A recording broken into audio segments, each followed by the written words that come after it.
Geshkan Khabiba min kulli kaditun geshoka Allah narabab shana biyochun. Gudahat spekta met hamzimin blishana Englishaya li qarat architadian. Professor Stephanie Dalley is a British Assyriologist and a scholar of the ancient Near East. Prior to her retirement, she was a teacher at the Oriental Institute of Oxford.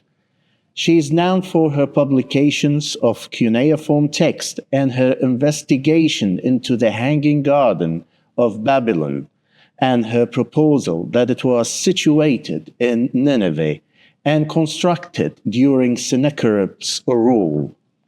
On behalf of myself, Emmanuel Yusuf from Zilgo Media, and on behalf of the Assyrian nation, and also I can say on behalf of my ancestors, the mighty kings of Assyria, thank you for your valuable dedication of time and effort that you gave during your lifetime on the ground of Assyria or behind the artifacts. And it's a big honor for me to welcome you on our program here in Sydney, Australia, on the ground of Eden venues, also the venue of the Assyrian Australian Association.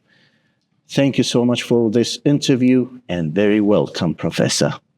Thank you, Emmanuel. It's very nice to be welcomed here, and I'm enjoying finding out about your organization, which is far more important than I had realized.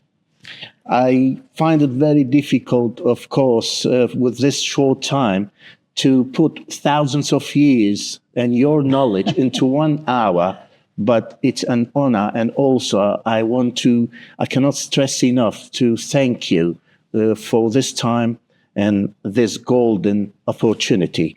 Let's start tell us about your starting. Let us say, if I may ask, what drew you into studying the Hanging of Gardens and ancient Mesopotamia, and perhaps maybe even if you can start from the very beginning, as where you're born and your childhood, into this question that I just asked now?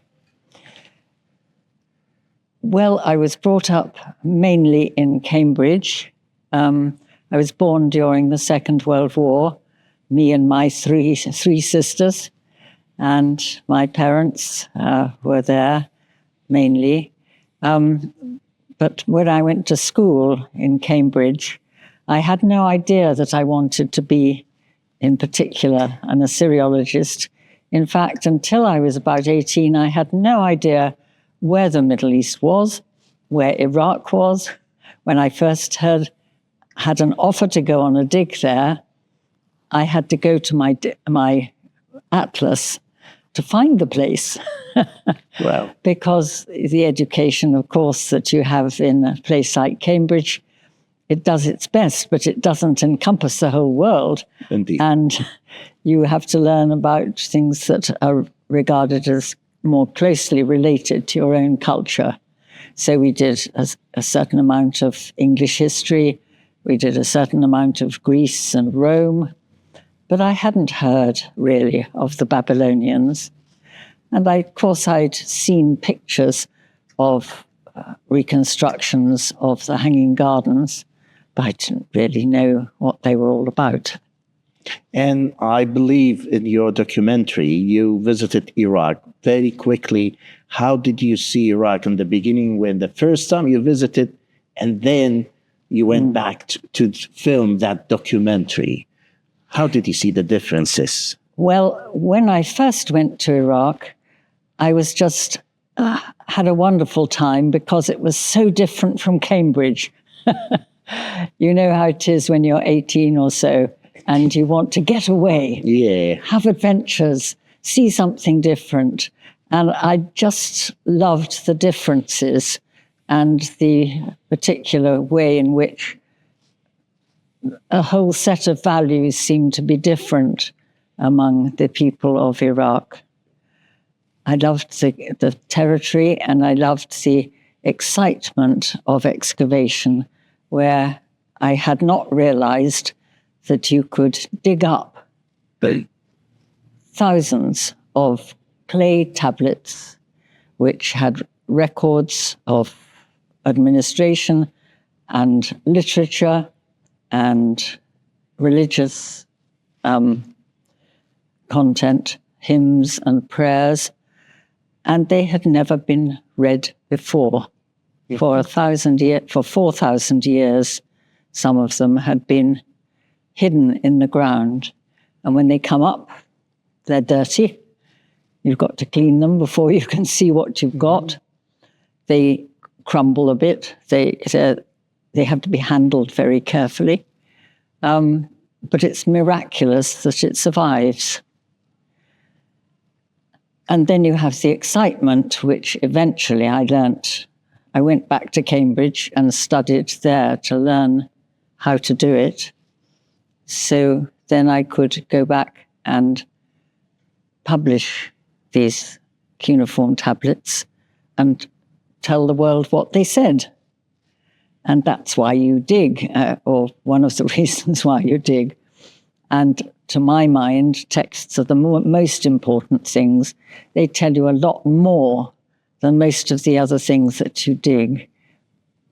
You get different information from architecture or from pottery or from adornments of various kinds, sculptures. But really texts, to my mind, and of course I'm biased, they're the most important thing that we can retrieve from the ancient world. When I done my homework before I come to the interview, I checked all into your expertise, and I learned that your most expertise would be, according to Google and the ChatGPT, that your expertise are into two subjects, starting with the Hanging Gardens and God Ansha. But talking about the Hanging Gardens, especially your outstanding lectures that you delivered on Gilgamesh Festival at the University of Sydney and here at Eden Venues, the Assyrian Australian Association. Can you tell us, in your research, what was one of the most surprising or challenging discoveries that you made about the garden, the Hanging Gardens, back in Iraq there? Did you find any surprises or any dangerous movement that you may face, or any surprises that you faced during your exploring?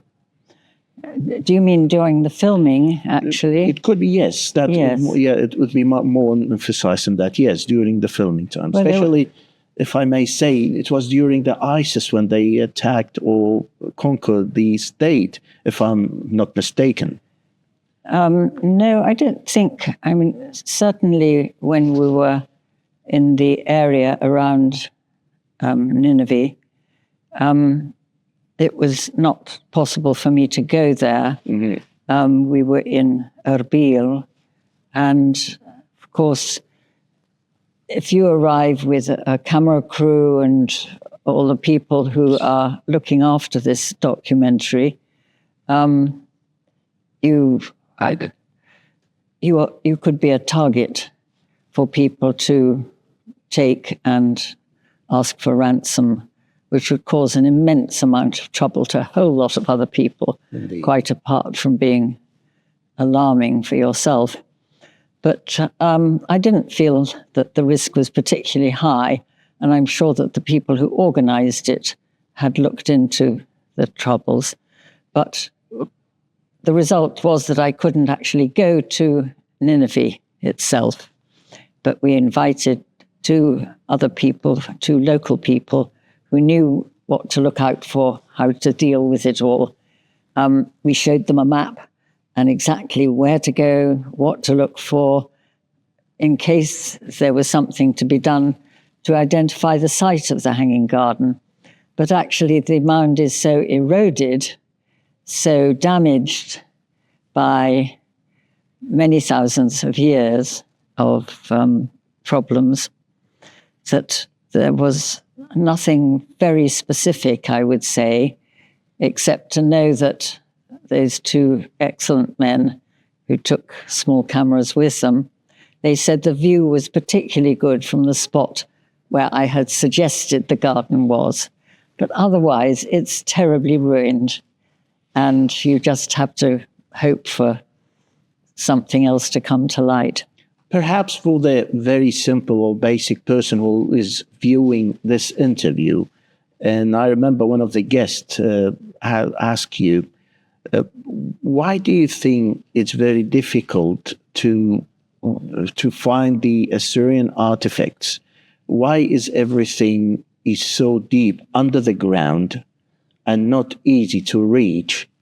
If you can simply, if I may ask, yes, did the environment taking part into covering, or what's the main reason that it is extremely hard? Did someone really put them under the ground or cover them with the dirt, or what exactly your point of view on this? Well, there's palaces which are mainly on the buildings on the main mound, palaces and temples. They are mainly built in mud brick, and they have wonderful roofing made with cedar beams, for example. But once the roof starts to fall in, people are going to take the cedar beams because they're very useful for local people in hard times. And then they're going to take some of the mud brick that is not damaged, because again, their houses have been damaged some way away. And then they're going to pick up little things that are available in the ruins. But the ruins then will become a mound themselves. And then people build on top of the mound for new things. And then that decays, and then it goes on up and up and up. And then it's just really rubble of mud brick and some straw and some baked brick. But essentially it is unbaked brick, which is made of mud and straw. And you have to clear it out of the rooms at tremendous depth if you want to get down to the floor where Sennacherib walked. You can see from the excavations that Layard did in the middle of the 19th century that they had to tunnel down and work almost in the dark to get down to the level that they were interested in. And they didn't bother to clear all the courtyards. That would have taken thousands of men. Wow. A very long time. And you're always short of time, you're always short of money. And if we will say, let's say, how long you think the whole area that can be really needs to be discovered or digged in to find furthermore artifacts or other palaces or other places that need to be discovered? Do you have an estimation? I can't estimate it really, but I do know that Italian expeditions and German expeditions in particular are making very good progress on where they can sort of target a likely good place to excavate. But sometimes you spend an awful long time finding nothing much. Mm-hmm. But recently they've been finding really remarkable discoveries of continuity at Nineveh. It's not just a mass of rubble. It's not like the Gaza Strip is now. It is, it's almost a buried treasure house where you can't get at the treasure and where mostly it perhaps has been looted in ancient times. The reason why I'm asking, I'm not sure if you probably allow me to say if you are aware of recently, they discovered statues of Lamassu that is height, if I'm not mistaken, 7 meters high. And they consider it as one of the itself. So I think, did you face any of these giants founds like Did you face one of these during your excavation? Well, the first time I was in Iraq, I went to Nimrud, which is just to the south of Nineveh. It's another big city, really quite close. And there is a place there where I suppose the road has made a cutting down through the ruins, and there is half of a winged bull sticking out of the ground, and you can see it every day when you drive down to the dig. Mm-hmm. So that reminds you that there's still plenty there. It just, some of it may just come to light, but there's always the worry that somebody will manage to remove it. Do you think you will go back there to discover more into the place of the Hanging Gardens? Well, I don't think I personally will, because my health insurance is too great. One of the disadvantages of getting to my age is that you're more expensive. You're more likely, of course, to need medical help, and it is expensive and it's dangerous and all the rest of it. So it's fine to come to Sydney. It is, and we are so honored. But going to Iraq is a different matter. That's a different, indeed, a very probably long travel. Do you think, Professor, there is other Assyriologists that you know will take your path and really are matching your abilities and your knowledge? Is there any names that you would like to mention? Oh, yes. I mean, there's some marvelous people digging at the moment. Professor Marchetti from an Italian university, Professor Maul from Heidelberg, and many, many other people who work with them are doing a terrific job in quite difficult conditions, I must say. But they've managed to achieve the backing of for funding and expertise. They also can, I think, bring back samples that help with the identification of various, metals, pottery, and maybe even plant material, because scientific archaeology has grown hugely since I was in the field. And it's laboratory work where you have to take the material back, borrow it to take back, and do the tests that are required. Talking about the technology and the changing of science, of course, everything is developing. Do you think the artificial intelligence is taking part into your field in terms of reading the tablets? In terms of, I was really thinking the way that you described the hanging gardens, and you mentioned the name of the drawer, the person that, I'm sorry, I missed that name, but you mentioned that. Terry Ball. Yes. And we thank him for doing that. But do you think with these specific features and numbers that was given on the tablets, do you think that you put that into the AI, do you think it can give us some more close to the reality? No, I don't really. I mean, I don't understand AI well enough to know whether you can control what it collects up before it gives you its result.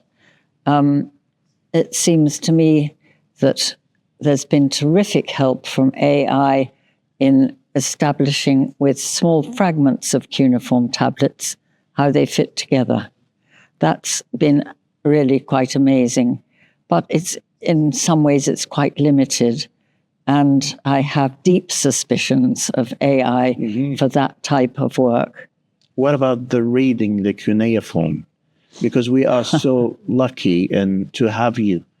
And just thinking further and, just just that put the possibility. What about how can we find more Assyriologists?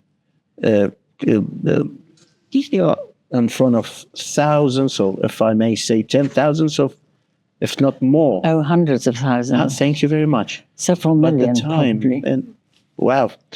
Then do you think that AI can help, or some sort of technology? I'm not sure it can. You've got personal handwriting involved. So the tablet. On the tablet. On the tablet, sorry. So that it's not like a printed a line of print in English, for example, where you can be fairly sure of each word or each letter as you go along. Consider the matter of the optical character recognition that you can use to turn a printed document that's clear enough to read into a digital image, and the rate of errors in it is quite considerable. If we can't even do that at 100%, we're going to have a terrible time, and you won't be able to recognize when it's gone wrong unless you already know what it should say. So I doubt that it is going to be very useful, and I think it takes away the input of the brain of the person who's doing it. Artificial intelligence is trying to replace you. True. It doesn't want you to be there thinking about it. Yes, until many. It's just going to tell you it's this. And it's only if you're rather, rather as I am, inclined to say that's not right. You've got to challenge it, and that you shouldn't be challenging the AI, you should be challenging the text as it's written. So, yes, I think people are going to start questioning the AI and not questioning the text. I don't know if that makes sense. I do understand, yes. But I really don't think there's a substitute for experience and brain and reading around and choosing what to read next when you're trying to work on something. But the excitement of it, I would hate to see the excitement go, because when you get a new tablet or a new group of tablets, it is such a thrill to try to work out initially where you are, what it says, what it contributes. And I don't want that ever to be a matter of simply spending your life looking at some horrible little screen and wasting your eyesight, really, trying to do it in that sort of electronic way. I found myself that if you're trying to read a new tablet, you hold it in your hand, if it's not too enormous, and you the light, suppose the sun is shining up there, and you're looking down, and you can just wiggle it a little bit, and suddenly you'll be able to see something that you couldn't see before. If you're going to do something with AI, I suppose you can manipulate the light on it. But you're so busy manipulating the light that you might not be dealing with the actual thing itself. I don't know. This may be that I'm too old to engage with AI, but I have deep reservations about it. Fair enough. You spoke about the handwriting of the tablet, which I understand perhaps you meant the pressure that the writer is putting through the pen. Is that not entirely? You can have a sign that is not always written in exactly the same way by the pen, by the stylus. Is it like a punch? Would the writer would punch the tablet, or can you give us a brief idea how would they write on the tablet? Well, they wrote very quickly. Very quickly. We know that a really good scribe could write as fast as you could speak. Now, I think that may be a bit of an exaggeration by a scribe who wants to be thought better than anybody else. But I think they were very quick, and sometimes the stylus will slip a bit, or sometimes it will cross over the line above slightly, or the line below, or sometimes when the tablet curves at the edge, you will get a slightly different looking form of the sign. You're not on a flat surface, you're on a cushion-shaped surface where usually the front is fairly flat, but it curves around the surface on the right-hand side. And then it comes over, turn it upside down, and it's written on the base. And then you've got the corners, which may have clay that's been squeezed a bit. And, there are all sorts of little things that make each sign slightly different. It's very interesting for me. What about if they made a mistake, if the writer made a mistake? How do they wipe or correct the work? Oh, really? Oh, yes. Just a pressure, and yes. That's it, to delete that. Delete that word. Wow. Yes. You imagine using damp clay in your pottery class, perhaps at school, and you can easily do that. But you can see where it's happened, and sometimes you make a mistake and you don't bother to correct it. And we've got lots of school tablets now where they're making mistakes. You've got school exercises written in rather weird, big writing because, you know how children start off trying to write with their writing. So it's not a simple matter. It's not like a printed page where every letter is a standard letter. Before I move on from this interesting language of the cuneiform, do you still love to read a couple of the tablets, or do you miss reading the tablets? And perhaps, if I may say, do you still practice reading the tablet?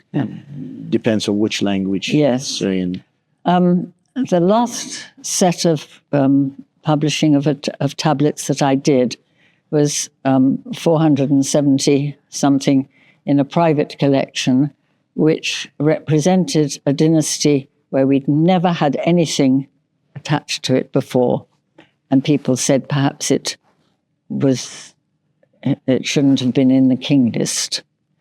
And it was absolutely thrilling to be able to read those tablets. Towards the end of it, I had had enough of doing that kind of copying and editing, partly because my eyesight had deteriorated. And I think a lot of people find that their days of, you've got to copy it. And some people say, oh, well, you can photograph everything. I don't think that really works. You might have to have 10 different photographs for a single tablet. So if you're going to have an edition with photographs for each of 470 tablets, it's going to be a monstrous book. Wow. It's better, in my opinion, to copy it. It's not perfect, and you can do it together with the photos in the case where you're not sure about it. You can always put in a photograph into your edition of that particular sign. But, nobody's eyesight gets better as they get older, and mine didn't either. I have tons of questions about this subject and many subjects, but I'm bearing the time, and it's very interesting. I don't want to make you more tired, That's all right. I appreciate your time as well. Let's quickly move on then. What was the most memorable time, if we go back from the time that you visited Iraq, many times that you visited, what was the most memorable time, or that you would like to talk about it during your exploring and your time being there that you would like to share with the viewers? Right. Well, when I was at Tel Arimah, which is south of Tel Afar, near the Jebel Sinjar, south of the Jebel Sinjar. Jebel Sinjar. Oh, you speak Arabic as well? Well, not much. Not much. You learned of it, yeah. Of course.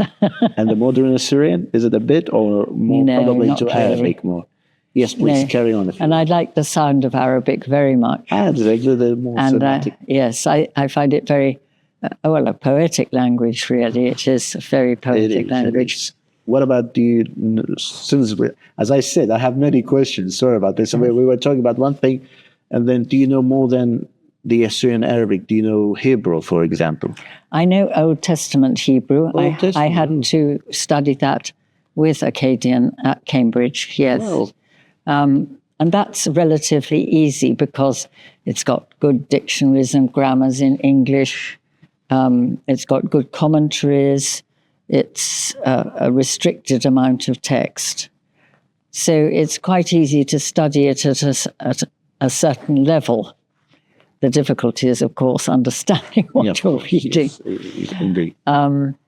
So, yes, but I always wanted to learn Arabic, and unfortunately, I've never managed to make the time or find the right person to teach it. It's not easy to teach it. But I have a very good school friend, Carol Hillenbrand, who does teach Arabic, or did teach Arabic supremely well. But we were both busy at the time, and she was teaching in Edinburgh University.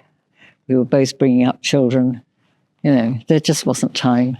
I'm not sure if you met with the British ambassador in Iraq. He speaks very fluently, especially Iraqi accent. Good. Are you aware of that? Have you seen him? You'll be so surprised. I don't even know who is the current ambassador. Unfortunately, I'm so sad that I didn't learn his name, but he's very famous. Good. He's a British ambassador in Iraq. Well, he's always on the very well-known programs. And he speaks very fluently Iraqi accent. So going back to the question of memorables, or maybe any memory that you really would like to share with us during that time that really deserves to be shared. Okay. Well, towards the end... Jebel Tel Afar, I think, sorry. Yes, that's right. At Tel Arimah, we'd found in previous seasons a wonderful temple with ornamental brickwork in mud brick.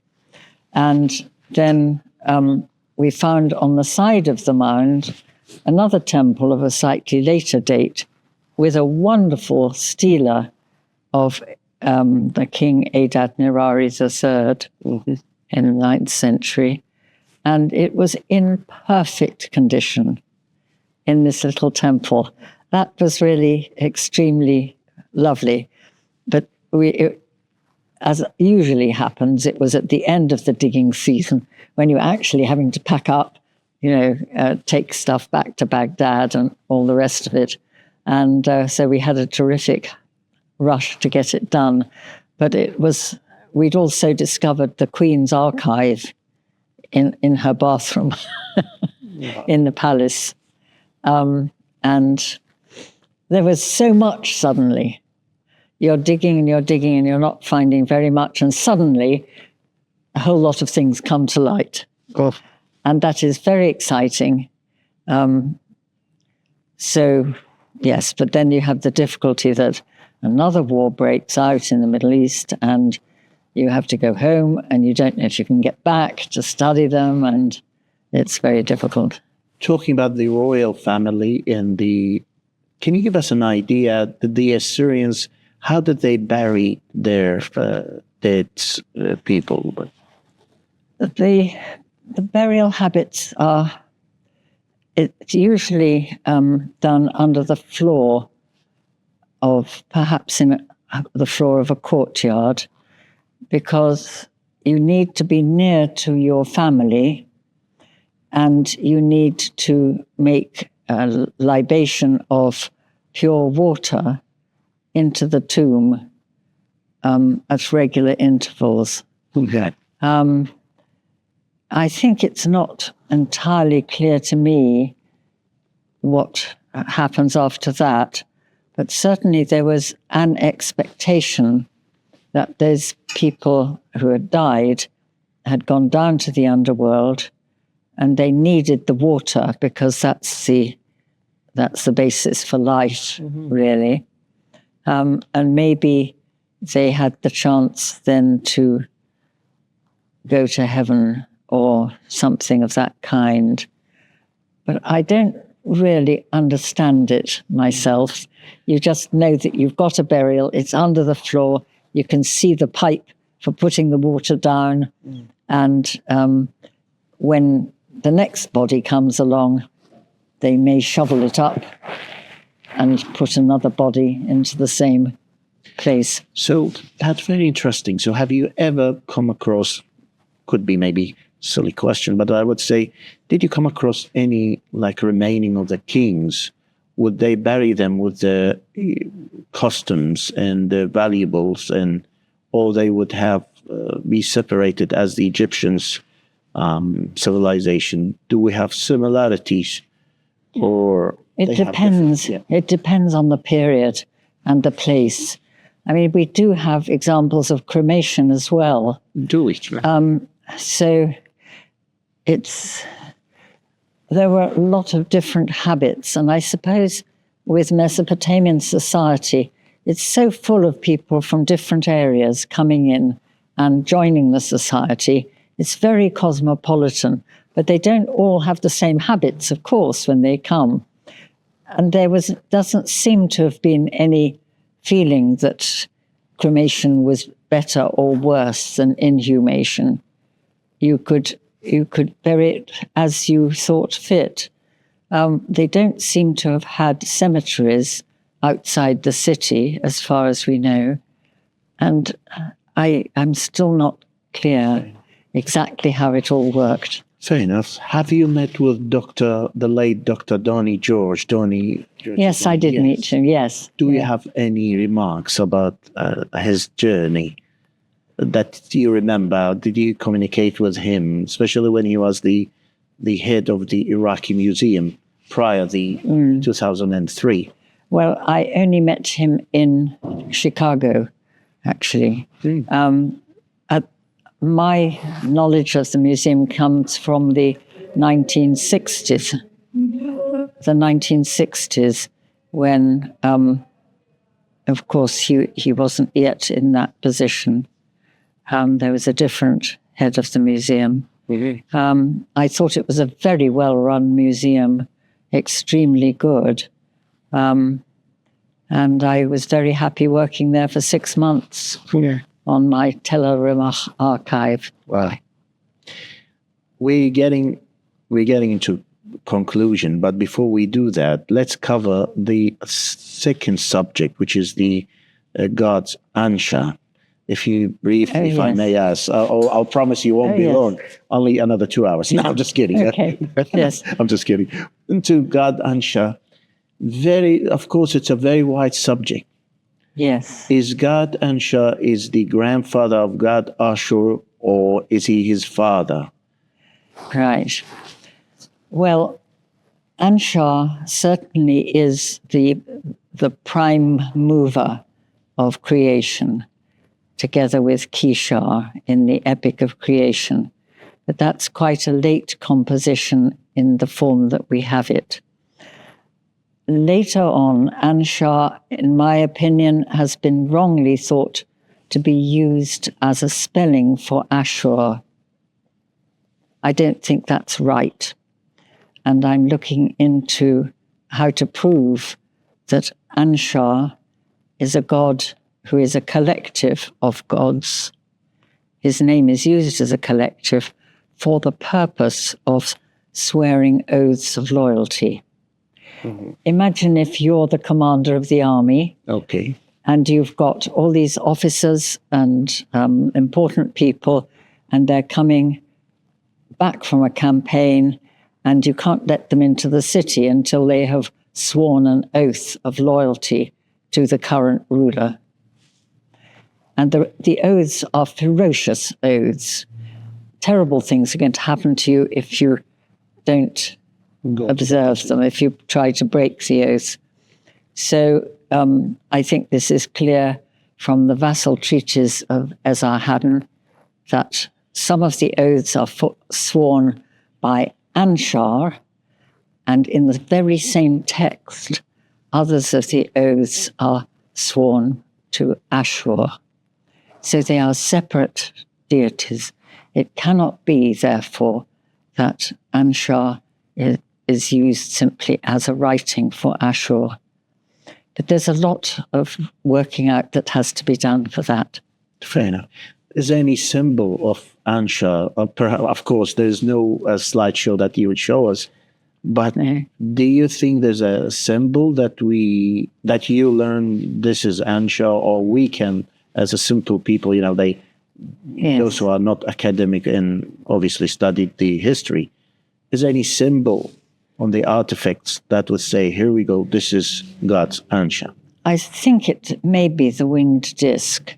That doesn't mean that Ashur also isn't the winged disc. I mean, I think... The one with the cross inside, or similar to? That's the difficulty, to know whether these small differences in the winged disc are significant. It's a complicated thing. Understand. I'm not ready really to talk about it yet. Fair enough. But I do think thank you so much. Yeah, but I think it's very important. Yes. It is. And as I mentioned, I would maybe stay for days talking about this. Perhaps we need tens of hours with you. Really, we thank you for that. So that's in terms of Anshar, God's Anshar. So a lot of talks, if we just can cover it, do you think the Assyrians worshipped one god or multiple gods? Of course, they worshipped multiple gods.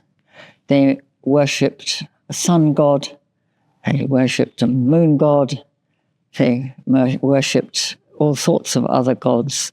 But in a pagan society, a polytheistic society, they can't regard that as a single god, because obviously the sun and the moon are different. Mm-hmm. So what you do need for the purpose of swearing oaths of loyalty, for example, is some way of referring to them all as a collective.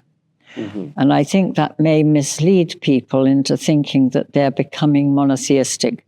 Now, it is a step on the way to monotheism to worship Anshar, or to name Anshar as a collective of the gods. But it's just a convenience, in my opinion. And it's the same for Zoroaster. He is one god of all gods, and he represents them all. It's different from a real monotheism, but it is a step on the way there. King Ashurbanipal, king of the world, as he claimed himself, if I'm not mistaken, please, because obviously I'm very humble to sit in front of you, on tablet 29th at the British Museum. This is whether probably you know what I'm talking about. No, I don't. Oh, okay. That's the trouble. As far as I could gather from your questions, you're talking about a stone relief in the palace, not a tablet. Tablets are made of clay. This is a stone panel, is it? Of course. Okay, I will reveal it to make it simpler on this question. Yes. The prayer of King Ashurbanipal, he, in his prayer to God Ashur. Yes. And that prayer is so close to the Christian, or the prayer that we know, to the God that we worship today, or some of us maybe worship today. Can you tell us about that? Why would King Ashur pray for one God? And the reason why I'm asking, we just want to understand whether my ancestors or our ancestors used to worship one God or multiple of gods, and I'm aware that there is a god of moon, there's a god of lights. At that time, there's a god of water, and there's multiple gods. Sorry, yes, because you're going to teach them. us. But why he chose God Ashur to pray to? Well, the problem is, and it's a very big problem now, that the translations do not distinguish between Anshar and Ashur. They are separately written in cuneiform, but they have been translated in the same way. They are all translated Ashur, even when the signs, the cuneiform signs, have Anshar. So my job when I get back, one of them, is going to be to try to disentangle this. And at this very moment, I don't know which hymn you're referring to, because Ashurbanipal did lots of hymns and prayers, and it's quite true that Christianity has inherited some of the sort of formula that you use when you're saying a hymn or a prayer, but that doesn't really make a difference to whether this, it doesn't mean that it's monotheistic. Well, fair enough. It means that you have, it's like when you say, oh, heavens. I understand. It could be. You know, it's different from and a I understand it's a long God. debate, and it's a wide debate about this. It is. But the first thing that's gone wrong is that Anshar has been translated as Ashur, even when the writing says Anshar. But again, don't you think the symbol of that god, if it's Anshar or Ashur, because Ashur we can see it's a half human with the tail of a well, it's bird. never labeled. It's never labeled. Mm-hmm. This is an assumption. You have to ask yourself very hard, what is the evidence? Am I guessing something without evidence? And it was a guess without evidence that allowed the translation to be always Ashur, even when it said Anshar. And very quickly, did the Babylonian also worship Anshar or Ashur, which is the name, could be the symbol the same, but the name there in Babylon is Marduk?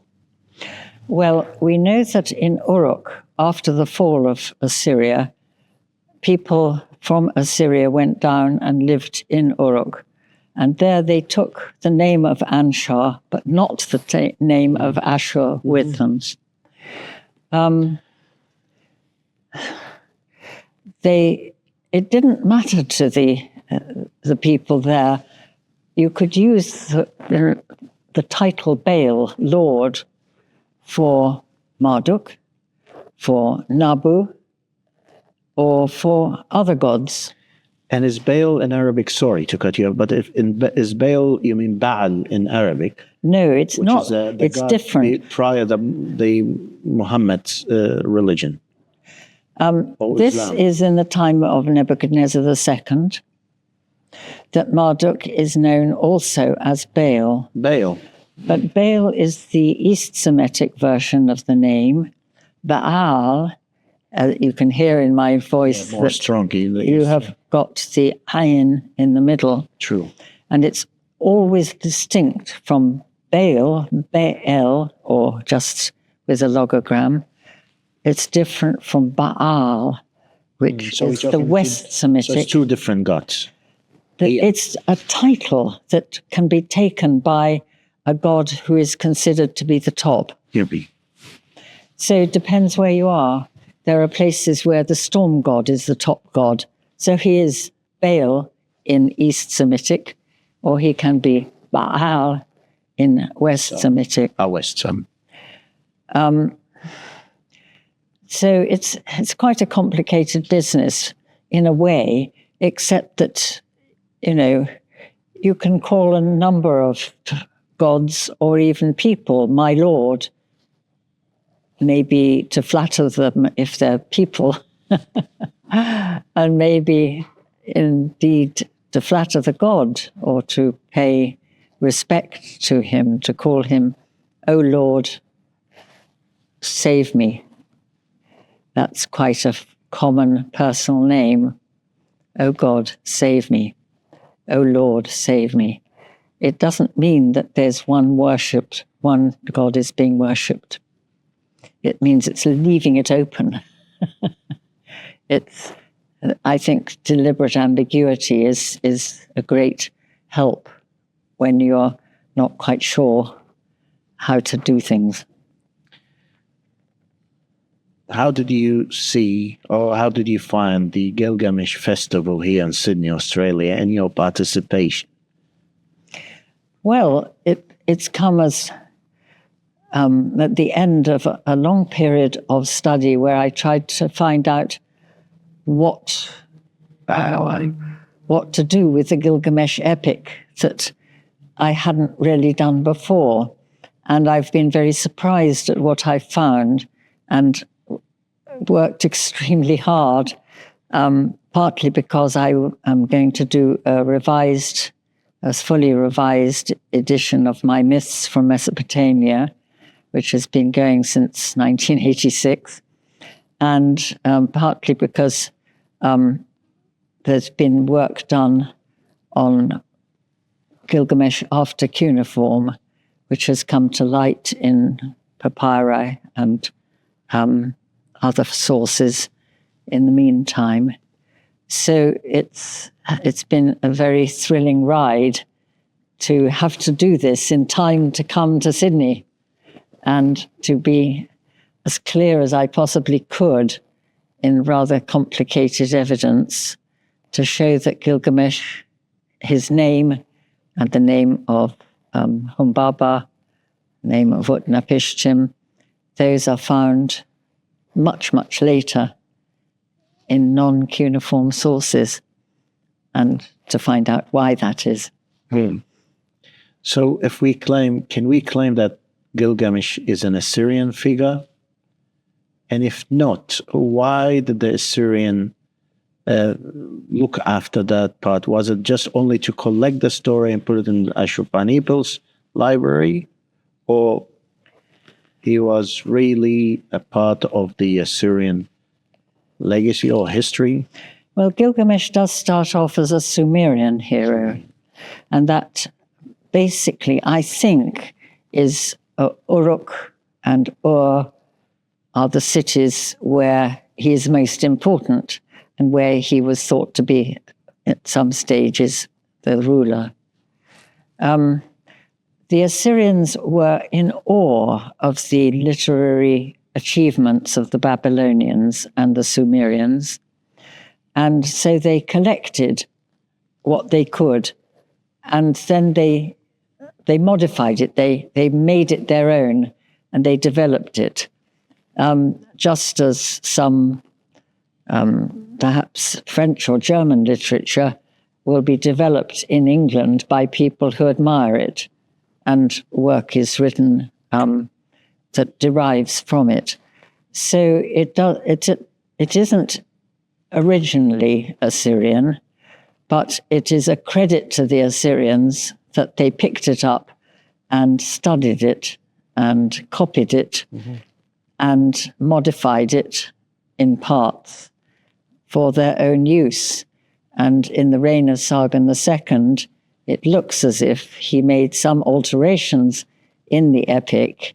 And I think this is pretty well accepted by scholars in the field. Before I conclude, just very random question. If I may ask, on your desk, which of these sculptures of the ancient figures of Mesopotamia that we think, or may I think, it's on your desk or on your wall? Do you have any figures? Very curious about this. I see. Maybe I'm asking too much about... In the back bathroom, I have a big photograph of a panel that was found in a public school in England that had been given by Layard, Henry Layard, who dug Nineveh. It was given to one of his sponsors, one of the people who had helped him. And it was discovered in the school, covered in whitewash, and the school sold it for many millions of pounds to a Japanese museum in Japan, at the top of the mountain somewhere. And it was just such a splendid find and so unexpected that I put the photograph in the back bathroom. But the other thing in my little study that I have got Terry Ball's drawing of the reconstruction of the Hanging Garden, because he did such a nice job of that for me. And he was so careful with the evidence, because it's very hard to find people who really are careful with evidence. They say, well, what is the evidence for that? And am I trying to push it into looking like evidence? And that's yes. Those are the two things that I have alongside my latest dog, who died a little while ago. Oh, I feel sorry for that. I know dog and pets are basically a member of a family nowadays. Of course. That's a conclusion, but right.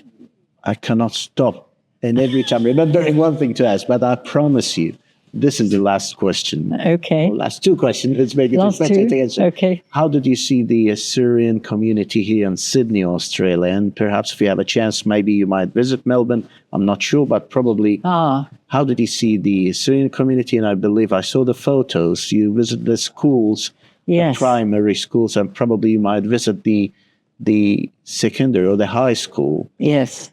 How did you see that? Your vision and also your message to the Assyrian people around the world. Yes. To everyone who's watching you or will watch you after this interview. Well, I thought the schools were wonderful.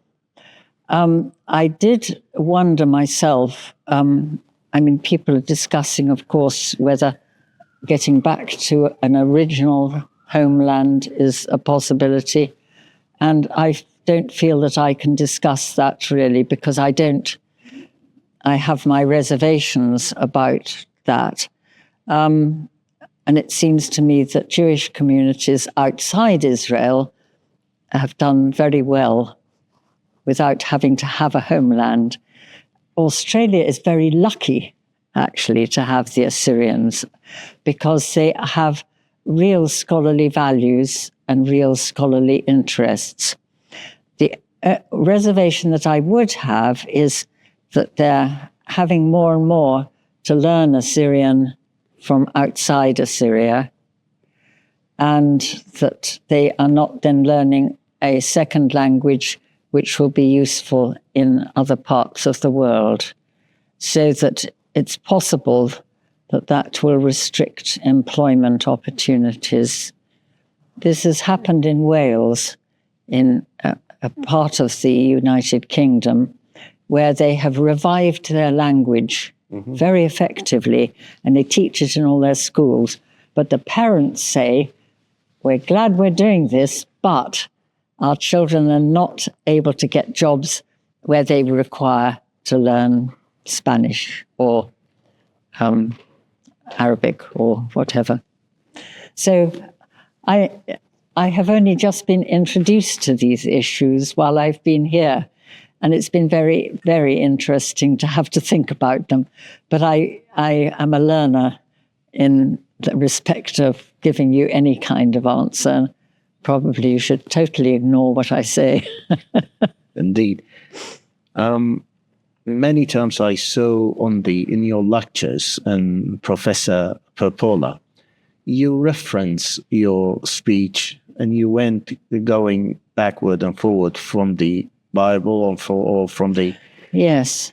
If we conclude with this, do you have any vision of where it says in Isaiah that in one day or that day there will be a way between Assyria and Israel, since you mentioned the Jewish community, and the Assyrians will come to they worship the god, and with the Egyptian and the Israelites will be their third. I know probably will say now, but since you mentioned this, and we admire that, of course, the other nations as a Jewish community who are preserving their language outside their homeland. Outside it. What do you have, your vision about that particular part of Isaiah's prophecy? And that's it. I'll conclude with that, as I promised. Yes. Okay. I don't know. Is this third Isaiah? Which Isaiah was mentioning that day there will be a way or a bridge. The thing is, Isaiah's name has been attached to more than one writer. And the first part of Isaiah I know a little about because it definitely relates to the periods I do know about. The later bits of Isaiah, which have taken his name and attached it to the bits that I hope to know a bit about. I just don't know where the background is, why he's saying that. Is this, was this put in as a pseudo-prophecy after the coming of Jesus? It's a possibility, just as Bulakia, possibly a form of Gilgamesh's name, announces the coming of Muhammad when Muhammad has already come. Because you want to prove, and it's... But that was before. It's a fake. It's a fake. This is the trouble. It'll upset people. Well, that's the reason why that's the interview and you can share your point of views, and we'll leave the judgment for the. Well, I just don't know enough about the date of the late parts of Isaiah, and I don't know which chapters. But have you heard about that prophecy? Well, I've read it without understanding it. Fair enough. Okay. That's the trouble. You have to read an awful lot that you don't understand. Indeed. And then you have to work carefully at what you hope to contribute to understanding it. Professor, as I mentioned, it's an honor. Thank you so much once again on behalf of myself, Emmanuel Francis from Zilgo Media. And also I'd like to mention definitely a big thank you from the Assyrian Australian Association, the organisers of Gilgamesh Festival, the Eden venues, the wonderful, the outstanding works of Donald Barku, and also from Video Eket and all of us from Zilgo Media. Once again, it was a golden opportunity for us to sit here and talk to you and interview you and get closer to you and your journey. Thank you again, and hopefully we'll see you more in Sydney here in the coming years. And maybe it's a long way to come. And perhaps we learn more about your coming projects, as you mentioned. I hope I can continue to do them. Thank you very much for your patience interviewing me. Thank you. ألخ خبيرا تودي كل خنديتنا باروجة خزخلخن قد بقياته دينا بتاعي بوشم شيئا.